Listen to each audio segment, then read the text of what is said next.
Welcome back. I'm Gary Parr.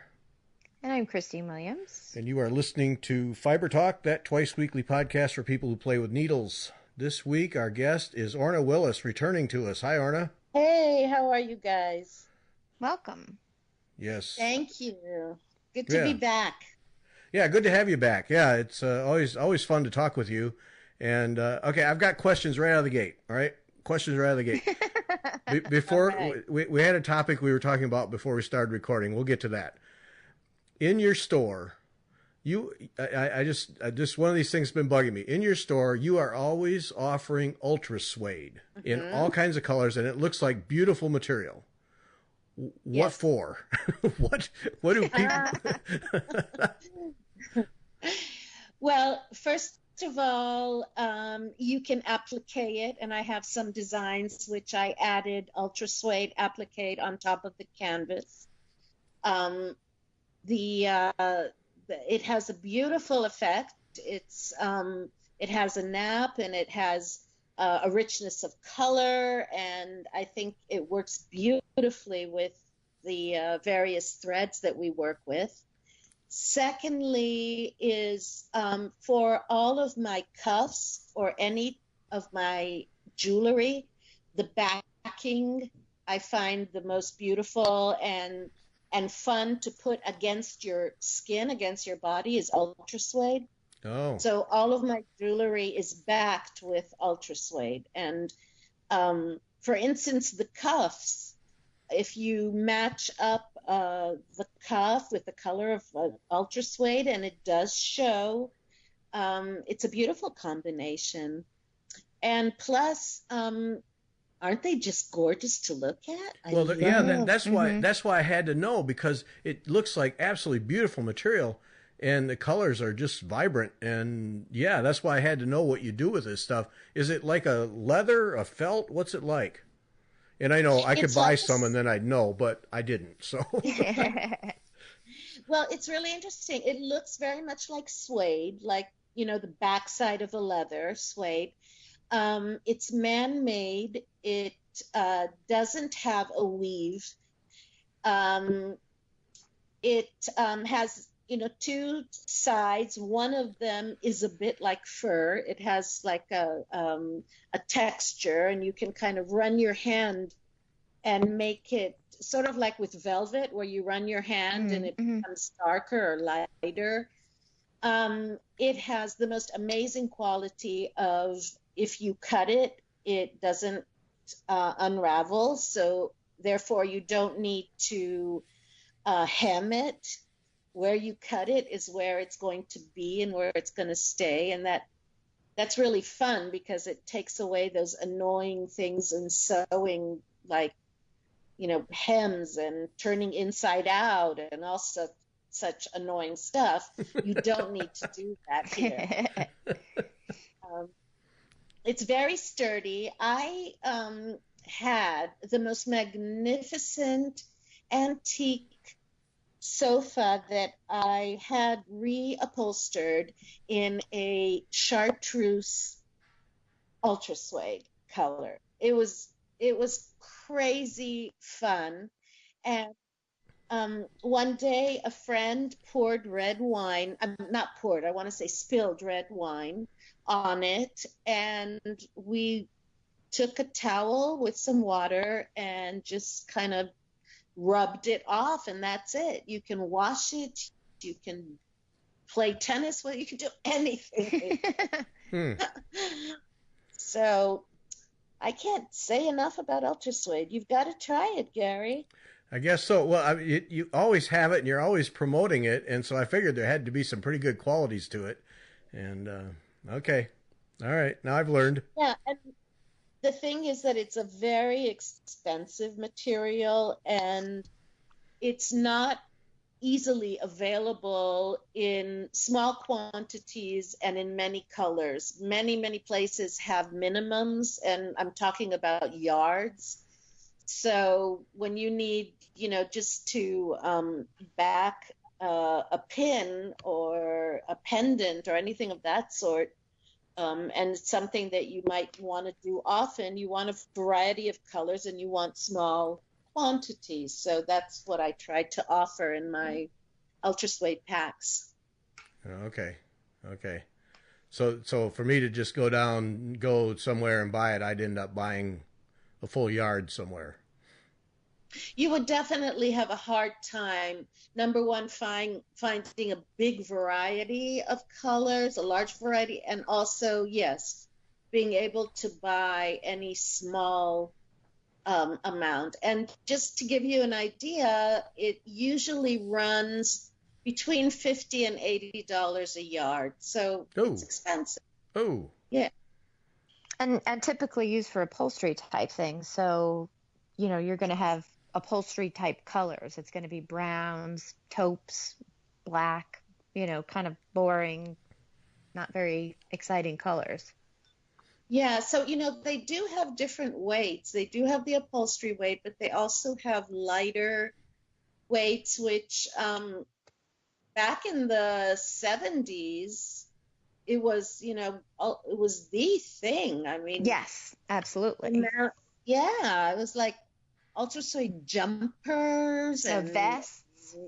Yeah. I mean, if you were anybody, you got to have an ultra suede vest with fringe. Of course. Well, I missed out then. Never too late. Never too late. I think it is. Yeah. No, that's Gary's all about the ultra suede vest. Yeah. With embroidery, right? Because embroidered garments are all the rage right now. So an embroidered ultra suede, I'm thinking like avocado green. Right? Yeah. If we're going to go 70s, let's do it. Let's do it. That's great. Yeah, I can see you now in it. Mm-hmm. Yeah. Yeah, not happening. Maybe... Not happening, ladies. Nope. Not a prayer. No. That's a shame. I thought we had your seminar outfit all picked out. Yeah, no, not happening. Especially the fringe part. Never. Okay. All right, I learned something. Thanks. I learned something. And then, okay, yeah. I just have Orna questions. So you mentioned the jewelry. Now, I mean, you have all your needlework, needlepoint, and all those things, but then you have this other business, I guess, that is the jewelry. How does that emerge in your life? Is that what, because you design and make all of that, right?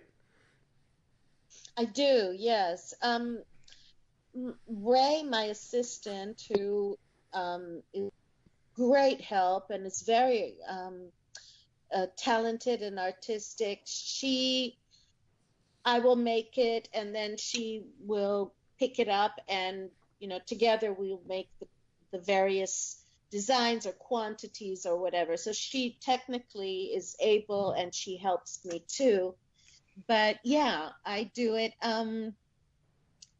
I just sometimes feel that I need more ways to express myself and to let my hands work.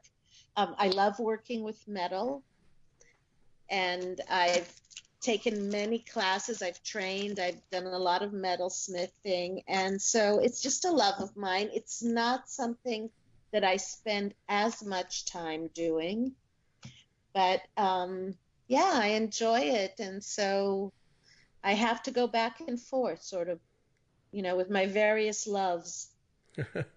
Yeah, it seems to come in waves. It's like you'll be quiet on the jewelry, and then all of a sudden there'll be a whole bunch of designs. Like must be your head just exploded, and you had to get them out. You're absolutely right. You're absolutely right. All of a sudden, I get this crazy urge, and yeah, it explodes, and then I kind of move on to something else. It dies down for a while. You're right. Yeah, it keeps me. This whole thing that I do and that others like me do is we have to keep self-motivating. Yeah. Moving. It's not easy to do. And so you find different ways to do it. And one of mine is to keep things, different and variety. And the same thing with my needlepoint designs. I go through phases where I will do something on, silk gauze, 40 count. And then all of a sudden I want this huge design on 18 count, and it just goes all over the place. It varies. I have to keep myself interested. So that makes sense. It's hard to get bored if you're always changing what you're doing. yeah, and you stay excited that way, you know. Mm-hmm. You can work on something and then it kind of becomes mundane, and you switch over, and then I come back to it and it's like a rebirth. I get so excited again, and I think, oh my goodness, that was good. And I excite myself that way. Yeah, it's the same thing with teaching. You know, I'll go through phases where I really don't feel open or ready to teach. I feel more like I'm needing my one-on-one time. And then I go through phases where I just crave the interaction. I love the back and forth. I love to see the creativity come out of my students. So that comes in phases as well. Yeah, I guess I'm a little all over the place. Well, that's okay. So. You're entitled. It's all right. You know, I turned 60 this year. Oh, I say that. I turned 60 this year, and I've come to the point where I can really say, it is what it is. I am what I am. And that's really the only good thing I find about this age. I'm 62. I don't care anymore. Yeah, no, I appreciate that. It's a good way to keep excited about all of the different things that way. Well, because we were just talking about having, multiple projects going at once, and you put one down for a few days and then you pick it up again, and that way you never get to that point of, oh, I have to finish, Nobody wants to be at that part. Yeah, I mean, what's the point, right? This is something we're doing to keep ourselves happy and excited and enjoyable pastime. And so, yeah, definitely. And some people it won't work. There are people that are very regimented and just will not start something until something else is completed. And, for them, doing it that way keeps them at peace and in a good place. And for me, it's being all over the place does it. Yeah, I have to say, I just started 2 projects, and I have a third one. The threads are coming, and I'm determined to work all 3 of them essentially simultaneously. And I have 2 of them started already, and I have plenty of projects I've started and not finished. That's I don't have a shortage of that, but I've never done it this way, and I'm already enjoying it. The variety, because tonight I pick up the reproduction sampler, and tomorrow night I'm going to do needlepoint, and I think I'm really going to enjoy bouncing back and forth. Now I have a question for you. Where does Come Dance With Me come in to the play? I knew you were going to ask. Yeah. Well, that I need to get back to that, I'll admit, because I stopped because I was on a mission to get stockings done for my 2 grandsons. So everything had to stop for that. So that was all I did. So those are done. And it's sitting there in the bag. And yes, you're right. I need to get back to that because I was enjoying that, and then I stopped. And then then the class ended, and it kind of lost its momentum there. And all right, you gilded me into it. Yeah, I'm always here to encourage you to get right back to it. Yep. No, that was a fun class. I learned a lot in the short little run we had there with that design. For those who don't know, it was Orna did a design class, and we stitched along as she designed on the fly, and it was interesting to see your mind work, and there were a couple times I didn't know how you were going to make it all come together, but you did. Everything worked out fine. Well, yeah, you've made the piece available now. Anyone can buy that. What are we calling it now? Come Dance With Me. Yes. So yeah, anybody can buy it. We had a vote. What's that? We had a vote. Remember, Yes. People came up with names, and then it seemed like that was the one that people liked, and so yeah, it's really so much fun when I get to work with people, like naming a design. It was great. It was great to hear what everybody had to say and their suggestions. It was a lot of fun. There are great people in the class, and they were a lot of them willing to share and ask questions. And did you enjoy the class, Gary? Yeah, I did.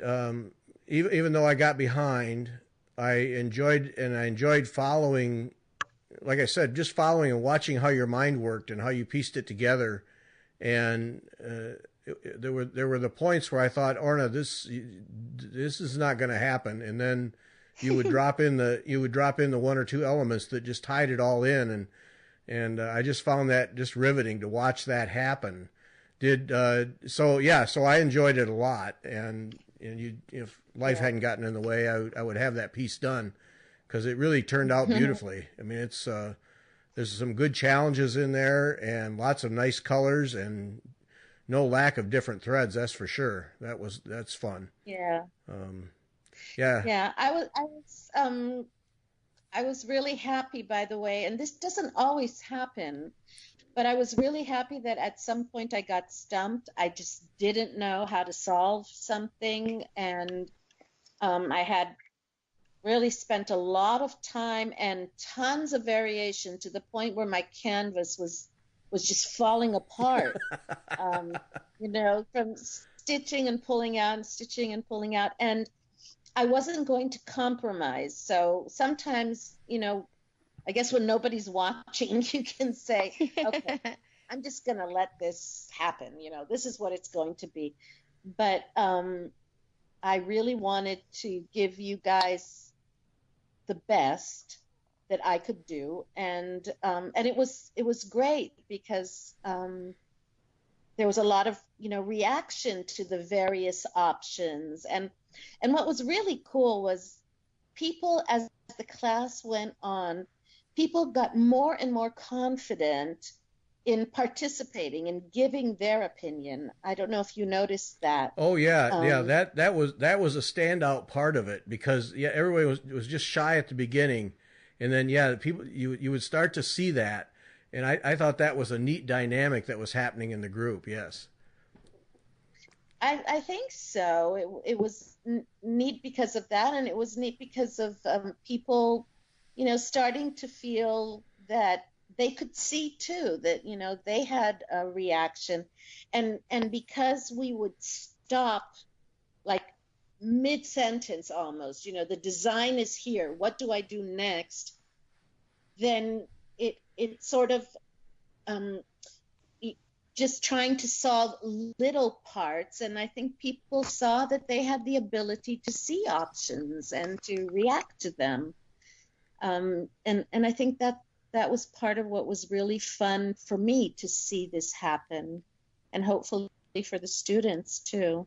Yeah. Did you find that parts of the design just flowed out of you, and other parts you just had to keep trying till you hit the right combination? Or how did that work in your head? Absolutely. And that's the way it always works. There are very few designs that from start to finish, it's, I take my dog out to walk sometimes, and sometimes I walk the dog, and sometimes the dog walks me.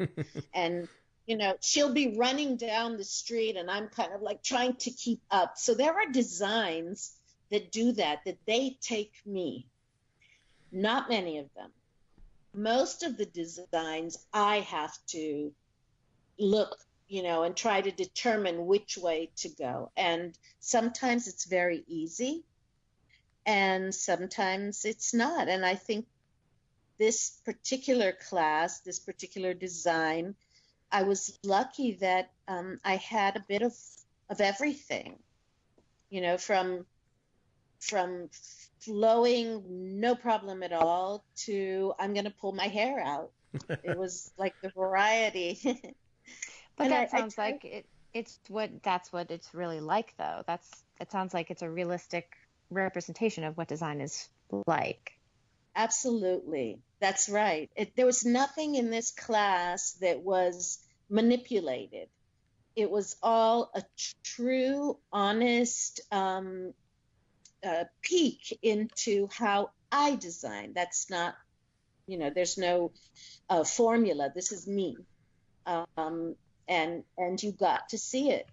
Like, we were sitting in two comfy chairs side by side, and I was sharing everything with all of you, things that were difficult and things that weren't, and trying to explain how my idea came about and why I thought that this worked, but this didn't. I tried to explain as best I could. And I think that what was nice is that people picked up on the intuitiveness of why, I'm not on the intuitive, on understanding what is behind this intuition, and that there is reasoning. And I think they picked up on it really beautifully. It was definitely a give and take, the class. It wasn't just me, coming to you with a final product. Yeah, I wondered from the beginning how that would go, and if it would go the way you intended, and it seemed to. It made a turn, and then it seemed to be more what I sensed that you had in your mind when you started the thing, was that exchange and sharing, and I imagined at many points it was hard for you to describe what was in your head. That at times it was I just do this, and and how am I going to actually put this in words? Yeah, and I don't always know. I have to sit down and recreate the moment and try to understand what was behind it. And there's always something behind it. You just have to really stop and relive it and do it slow motion. So you kind of come to the conclusion of, okay, this is why, this is what made me feel this way, and this is what made me feel that way. And the beginning of any class that I teach, and I like to teach classes that are a little different than just how to stitch one particular piece. And it's always, at the beginning, a lot of people are not sure what they signed up for. And you have to get into the rhythm. You have to slowly sort of open up this book that they're going to be reading with me, and the first few pages are hard. I'm not sure if they're understanding. They're not sure what I want. They're, where are we going? And sort of by chapter 2 or 3, we're starting to get into the groove, and then, we're just flowing, and it's a great feeling. But that was very typical of classes that I teach. Uh-huh. And it's you have to have a lot of faith that every time, it's going to work. It's going to be, that it works out, it, but it's always a little scary. And yet, I dive into these situations, just like, this next class that I'm going to be teaching is another whole new, different kind of, what do I want to say? A road. This is going to be something that I don't think anybody traveled on this kind of a road. And I kind of know it's going to work, but a part of me says, gosh, I hope it's going to work. Yeah, you're really changing and upping the game for this kind of a design class with this next one. This is, I mean, you people are actually going to do their own designs, right? Correct. In the previous class, people watched me design. This class, the design is yours. You will be coming up with the design. And the question is, how does that happen? And I've broken it down into steps that I'll be guiding along the way, but are very doable. And I have a feeling that at the end of this class, there will be a group of people who will say, I can do this on my own. That doesn't mean you have to, but they will learn how to design geometrics, period. It'll be quite a journey.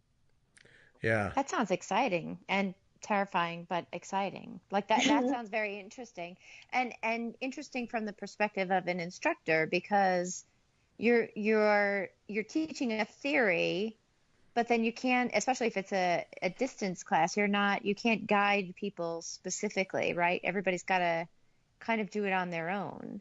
So you're just kind of giving them you're teaching them to fish, and then they're going to come up with their own fish. Well, yes and no, because what's going to happen is that they will be coming up with a design that we will come to sort of together. I mean, they're doing it with the class as we move along, and there will be a lot of one-on-one, and at the end of the class, they will have a design that I will chart for them. Okay. On my software, and it will be theirs. So the fishing happens together as well. Now from there, I've taught them how to fish. So yes, they will go about when they choose and do it on their own. But it's how to come about these geometric designs. And yeah, I think it'll be super, super interesting and fun, and not scary. That I can promise, not scary.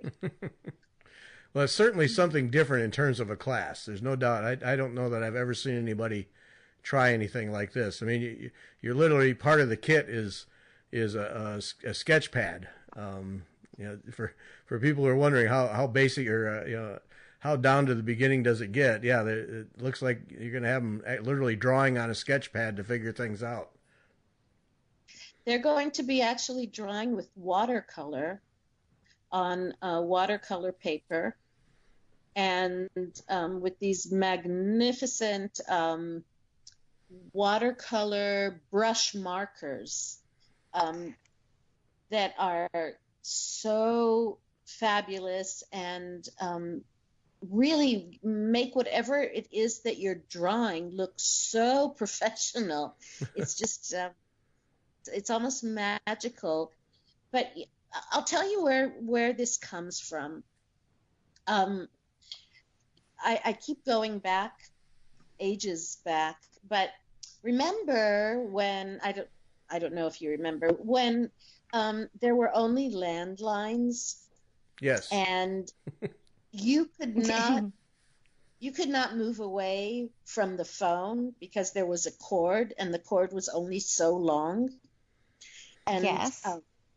And then remember, there were these even furniture. They had these benches where there was a bench, and then there was a little shelf, and that was for when you answered your phone, so you could talk, sit down, be comfortable next to your phone, right? And so I remember that I would answer the phone and chat or whatever, but my hand was always doodling. Like I always had something that I was drawing on with a pen or a pencil or whatever was sitting there. And, depending on the length of the conversation, I could fill up pages. And what I would do is like draw shapes and then draw, fill an area, sort of like a puzzle. So, I drew a triangle, and then I filled the empty space with a different shape, and then there was room for a circle, and this doodling became something that years later, when I started designing geometrics, that's where I took my starting points. I would remember how I looked at an empty piece of paper, started putting down shapes, and made the shapes fit together. And, sometimes become a composition. This is sort of the premise that I'm taking for the class. So we will be drawing a rectangle.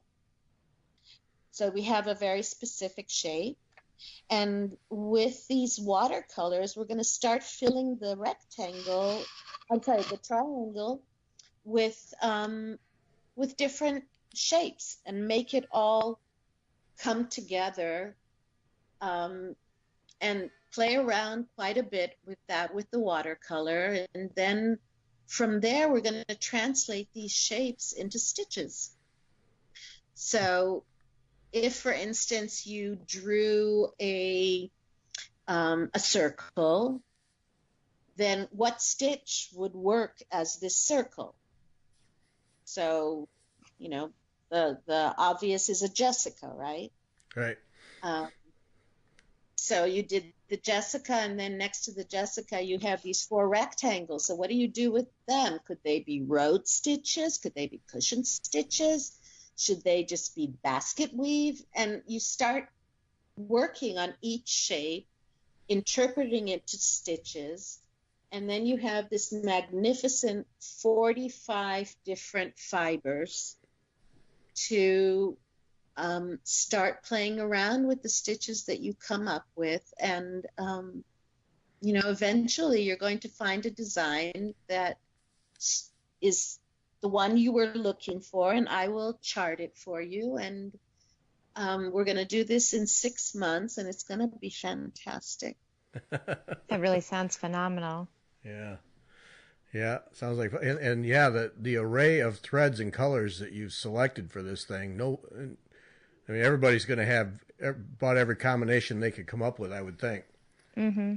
Yeah, with the array, you don't need to use all of the colors and all of the different threads, but you certainly have, a big variety to make all sorts of combinations, and you will not lack for different interpretations of stitches. It's a really fun array of almost any type of thread you can think of, and colors, and actually there are also 4 different options of colors to choose from. So you can pick different colorways? Yeah. So you have 4 different options of 45 threads in each one. Yeah, so you 45 threads. Oh, and that box shows up. Jeez. Yeah. Yeah. That's exciting. Your house or apartment, you just must be packed with threads somewhere, huh?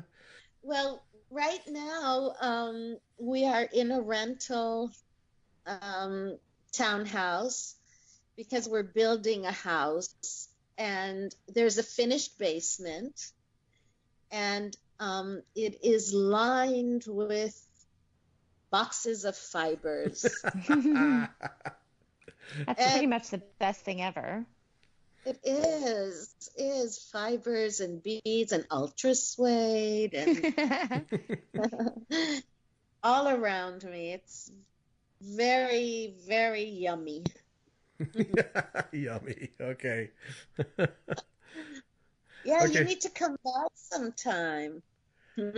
Yeah, I was just in New York here earlier in the week, and but no time. But yeah, I would love to see that. That's got to be a feast for the eyes. Because your Etsy store, I mean, you handle everything right out of your house, right? Yep, it's all here. Yeah, and over the years, because I've been doing this for quite a while, over the years, we've kept changing organizational solutions to how to do things, and we've gotten better and better at it, and pretty much have a place for everything, have all our packaging materials, and yeah, it's a business. It's a definitely a little business, cottage industry. Yep.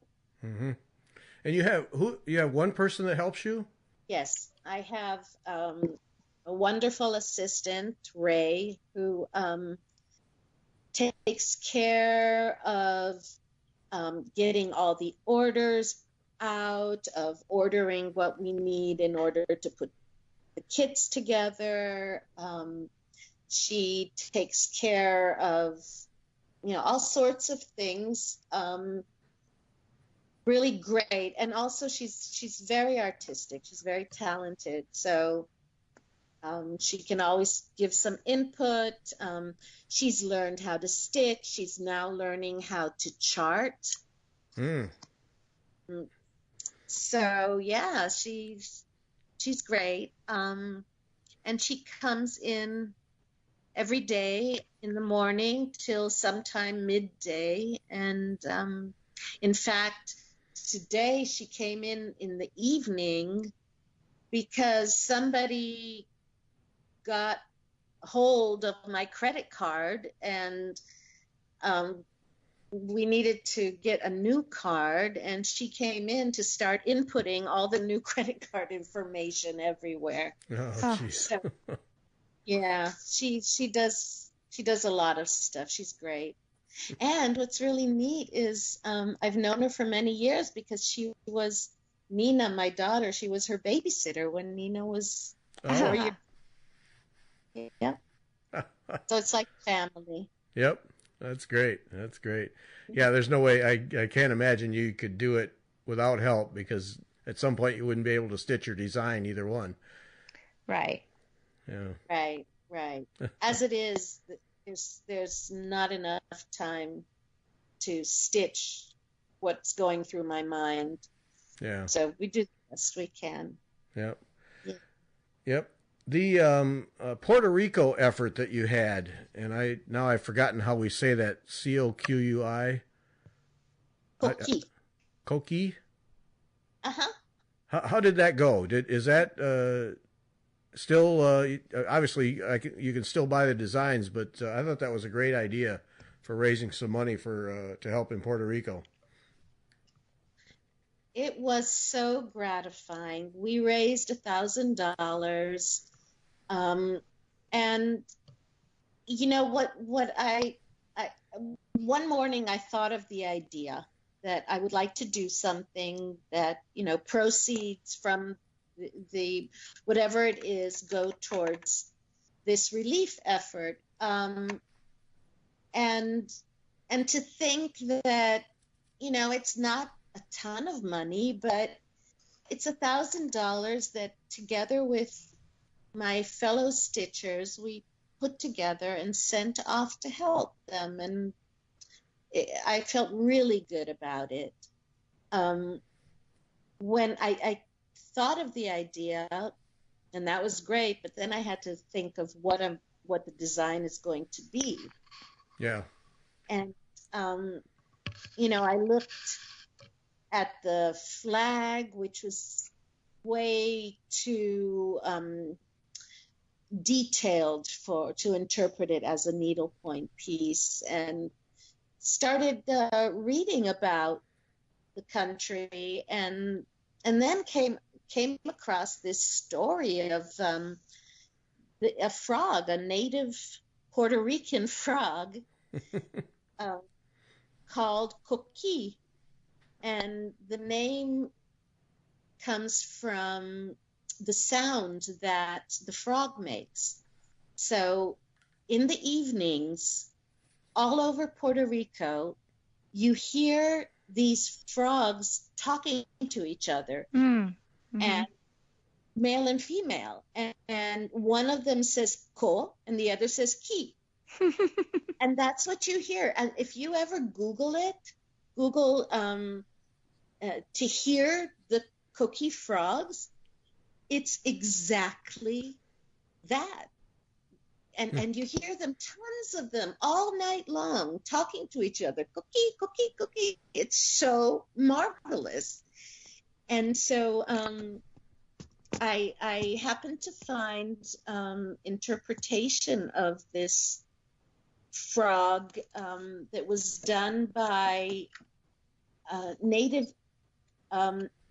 Indians that lived in Puerto Rico, I think up until the 1400s, and they had different shapes of things, and one of the things was the frog, and it was a delightful little shape, very simple, and so I thought, okay, that's what I'll do. And that's how the frog came about, and that's how we raised money. Yeah, it's neat. Yep, I have not even gotten a piece of canvas to stitch mine, but I definitely bought one right away. Wanted to help out with that. That was a great idea. Yep. Thank you for doing that. And still ongoing, right? I mean, people can still buy, and money still goes, right? Absolutely, absolutely. The design is $20, and $10 of that goes into the relief fund. Yep. Yep. Yeah, and it's neat because I remember commenting to Christine on a show that when I first saw it, I thought, "Oh, Orna, you could have done a better frog than that." But then, when you read the story and it's a drawing from native Indians, then for me it took on a whole different dimension, a neat depth to the story then. Yeah, it is a beautiful story, and definitely something that needed to be done. I was listening to the situation there just today, and they're still in really bad shape. So if anybody is looking for a nice design, then they're welcome to try the Coqui frog, and at the same time help Puerto Rico, even if just a little bit. Yep, and still a lot of help needed there. That's a mess, and yeah, definitely. We'll pass on a mess. We'll pass on the politics of it, but yeah, that's just disgusting, is what it is. Yep. So we were talking Wednesday, Orna. All right, got to get your opinion. Christine and I were talking Wednesday. We got off on this tangent about the little things in stitching, and one of the things that came up was the twist of the thread and how you stitch with it, and whether it matters in terms of how the thread looks and behaves. And we just got off on it ended up being almost a half-hour discussion about all the little things and whether they really matter and to whom they matter. You know, do the majority of people just not care? Because I was talking about little things like when you have two different stitches come together and making sure that you don't have threads crossing that hole, so you can hold it up to the light and see clear definition between the two stitches. Light will come through, and just little tiny things like that they bug me, and they're the kinds of things I strive for. And so I guess the question for you is, how much of that do you worry about? How much of that do you pay attention to when you're stitching? It depends what you're talking about. So when you talk about holding up and seeing the light come through the canvas, I would say that I find that really important, but not because of holding the canvas up and whether or not I stitched it correctly, but more from the perspective of, is the line on the canvas, on the right side of the canvas, is the line of the stitch defined the way I would want it to be? Mm-hmm. So if I stitch it in such a way where there's a very distinct, deep, nice groove, and that's what I wanted, then I will figure out what is the right way to stitch it in order for that to happen. But if I don't think that that matters to the design, and if it's just for the sake of, making sure that I stitch it with all the rules in place, then just for that, then I'm not interested, and I don't think I would even be able to remember what the rules are. You were talking about the twist of threads, and I can say, what is it? A Z twist, right? That's Isn't one there of a them. Z twist? Yeah, that's one of them. Yes. And I don't know. Is it S? An S twist, right? Yeah, I think so. Yeah. So I can say it and sound like I know what I'm saying. That's half the battle right there. Yay. I could do that, but in all honesty, this is what and I think this comes from being self-taught, that I learned what matters, not from the rules, but from experience. And then once I realized that, then I repeated the technique, whatever it was that made that happen. So, there's a thread that comes to mind, Trebizon, Axis Commodities Trebizon, which is a beautiful pearl silk. And I'm not sure if it has a Z or an S, I'm not sure.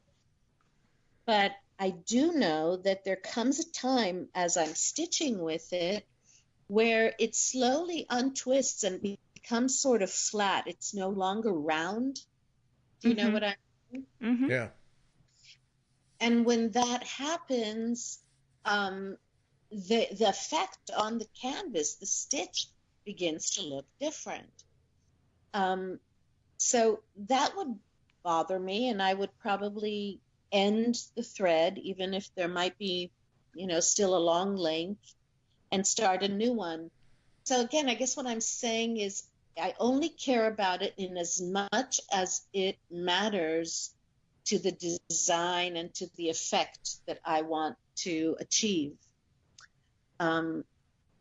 Otherwise, I would never turn a canvas around. It doesn't interest me. So, you're always safe with me. I'm not going to turn it around your canvas.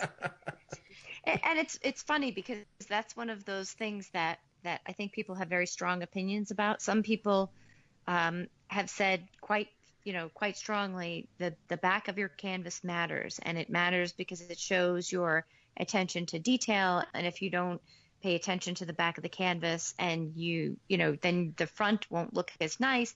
And then other people will say, you're going to put it in a frame or a pillow and nobody's ever going to see it. So who cares? Stitch the front and make the front look beautiful. And people feel very strongly about that.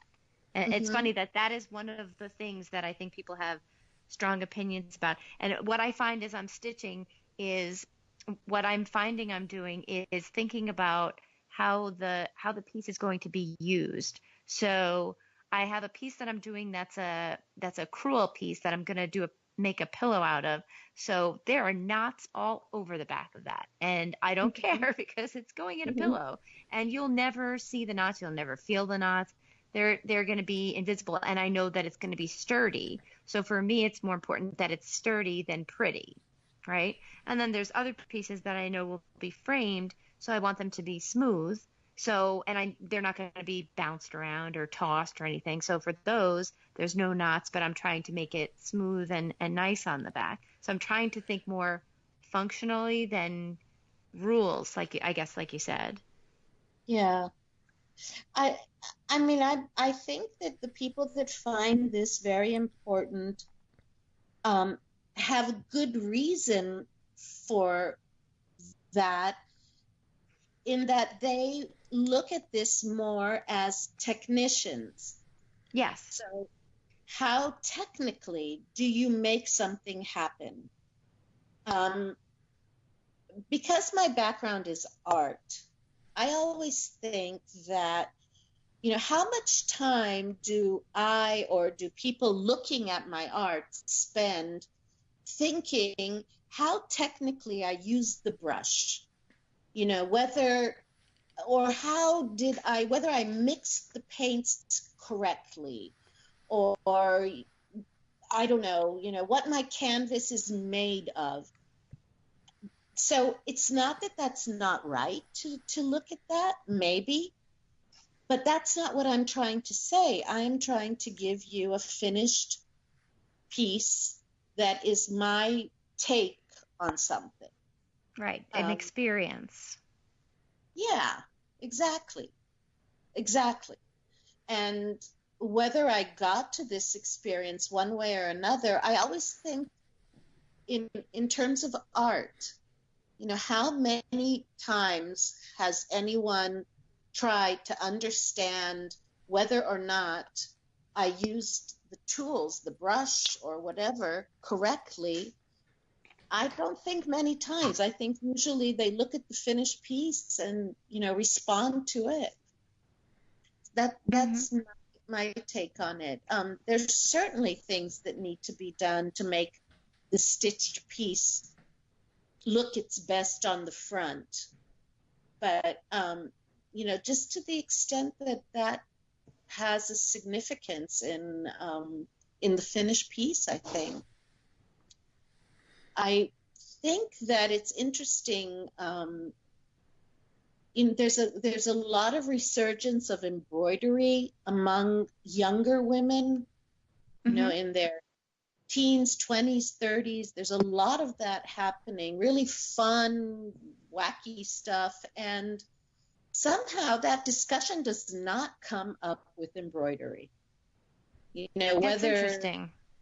Yeah, there's more freedom somehow. It doesn't, and I feel like it restricts people that want to try it out. It becomes something that if you're not extremely knowledgeable, then, you shouldn't even try. And that's a shame. We need to have a much more welcoming type of art.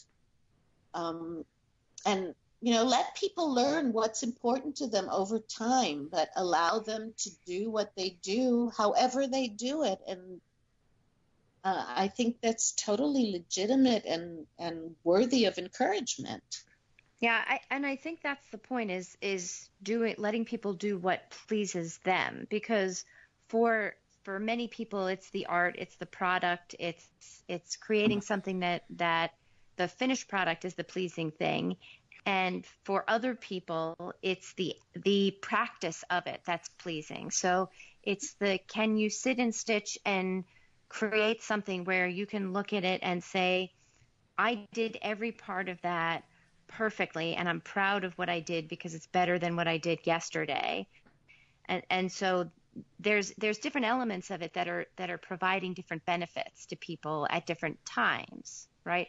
So I can see how for some people that the technique of it and perfecting the technique in the act of doing it is providing benefit, right? That's where the therapy comes in.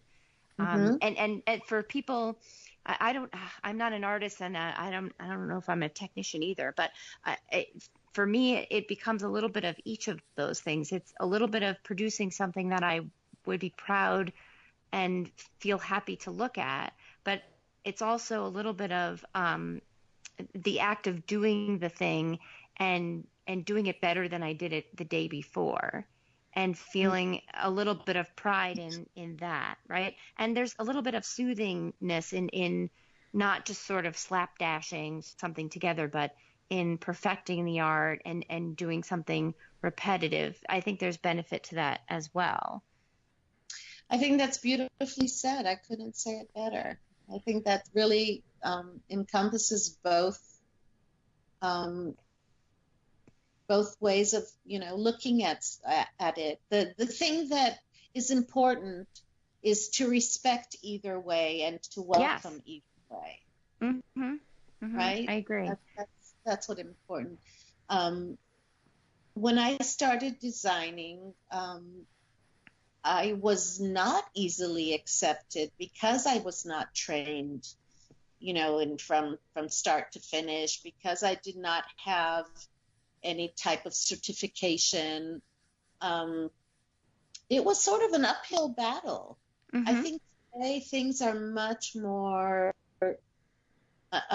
open, a little more laid back, a little more welcoming, and we have to do that because we have to pass this on to a younger generation and bring more and more people in. Yes. Yeah. Quickest way to turn off the young people is to have all kinds of rigid walls that are 50 foot high and rule for everything, including breathing. Yeah, they'll just walk away. Yep. Mm-hmm. Yeah. Right. I would walk away. Right. Right. Understandable. Well, see, and for me, are you a technician or an artist? Well, I'm certainly not an artist, but I guess I'm very much a technician. But that's one thing I watch. I have a little voice in the back of my head that cautions me about getting so bogged down in the technical aspects that it sucks the fun out of it. I have to remember that this is, I want every stitch to be just so and so on and so forth, but also it has to be enjoyable. When I get done, I have to have enjoyed it and look forward to the next opportunity.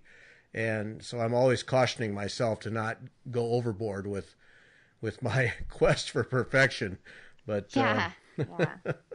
When you did post a photograph of your work, I definitely could see the precision, and it's beautiful to look at, and when it's done beautifully, it brings out the best in a design. So it's not that there isn't a value to that. And this is what makes you feel good. It's just that it's something that has to, just like we say, it has to be important to you, has to make you feel good, and has to allow you to do it, and has to allow somebody like me that wants to do it more free form, be just as welcoming. Mm-hmm. Yeah, we could probably talk about this all day, but we're out of time. So there we have it. So your new class, when's the deadline? The deadline is on Monday, tomorrow. Yes. And if anyone has any questions or wants to chat with me, I would be more than happy to do that. So if you just want to contact me on Monday, but you're still not sure, that's fine. That's a nice thing about being a small business. I can be flexible. Yep. And we start next year. We start in January, so no worries about the holidays. Slaving over the holidays. I got to get this done for Orna. It really, just the idea of the class, though, it's so exciting, to be able to have somebody sort of, hold your hand a little bit while you, learn to be a designer. That to me is so exciting. It's like, for all the people that think, like you're saying, Gary, well, I'm not an artist, to have somebody walk you through it and at the end say, oh, maybe I'm a little bit of an artist, Yes. What a nice thing to be able to do. That's exactly right. By the way, Gary, if you guys want, I sent you some JPEGs that would maybe be interesting to see of the kit and of the process of the designing. If you'd like to put it up on your Facebook, people can get a chance to see it. Definitely. Yep, no, I got them. We'll they'll be on the page for this podcast so people can see them. You bet. And now, if I'm looking for Ultra Suede, I know now where to get it. Okay, I'm locked in. In just the right quantity. That's right. All right, Orna, thanks. A treat as always. Thanks for taking time, and I hope your class fills up. And Christine and I will be back on Wednesday. Thanks for listening. Thank you. Bye-bye. Thanks.